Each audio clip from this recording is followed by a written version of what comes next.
پیدائش 12واں باب۔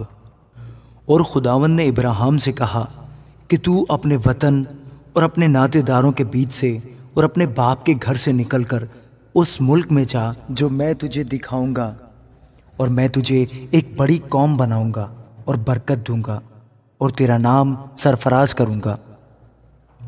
سو تو باعث برکت ہوا، جو تجھے مبارک کہیں ان کو میں برکت دوں گا، اور جو تجھ پر لعنت کرے اس پر میں لعنت کروں گا، اور زمین کے سب قبیلے تیرے وسیلہ سے برکت پائیں گے۔ سو ابراہیم خداوند کے کہنے کے مطابق چل پڑا، اور لوط اس کے ساتھ گیا۔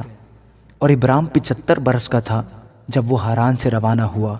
اور ابراہیم نے اپنی بیوی ساری اور اپنے بھتیجے لوط کو اور سب مال کو جو انہوں نے جمع کیا تھا اور ان آدمیوں کو جو ان کو ہاران میں مل گئے تھے ساتھ لیا، اور وہ ملک کنعان کو روانہ ہوئے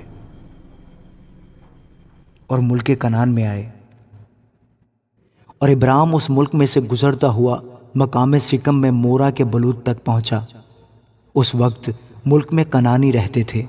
تب خداوند نے ابراہیم کو دکھائی دے کر کہا کہ یہی ملک میں تیری نسل کو دوں گا، اور اس نے وہاں خداوند کے لیے جو اسے دکھائی دیا تھا ایک قربان گاہ بنائی، اور وہاں سے کوچ کر کے اس پہاڑ کی طرف گیا جو بیتل کے مشرق میں ہے، اور اپنا ڈیرا ایسے لگایا کہ بیتل مغرب میں اور ای مشرق میں پڑا۔ اور وہاں اس نے خداوند کے لیے ایک قربان گاہ بنائی اور خداوند سے دعا کی۔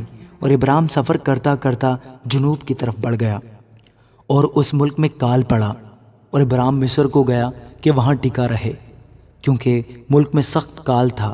اور ایسا ہوا کہ جب وہ مصر میں داخل ہونے کو تھا تو اس نے اپنی بیوی ساری سے کہا کہ دیکھ، میں جانتا ہوں کہ تو دیکھنے میں خوبصورت عورت ہے، اور یوں ہوگا کہ مصری تجھے دیکھ کر کہیں گے کہ یہ اس کی بیوی ہے، سو وہ مجھے تو مار ڈالیں گے مگر تجھے زندہ رکھ لیں گے۔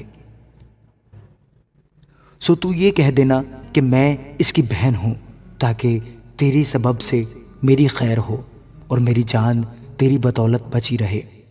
اور یوں ہوا کہ جب ابراہیم مصر میں آیا تو مصریوں نے اس عورت کو دیکھا کہ وہ نہایت خوبصورت ہے، اور فرعون کے امراء نے اسے دیکھ کر فرعون کے حضور میں اس کی تعریف کی، اور وہ عورت فرعون کے گھر میں پہنچائی گئی، اور اس نے اس کی خاطر ابراہیم پر احسان کیا، اور بھیڑ بکریاں اور گائے بیل اور گدھے اور غلام اور لونڈیاں اور گدھیاں اور اونٹ اس کے پاس ہو گئے۔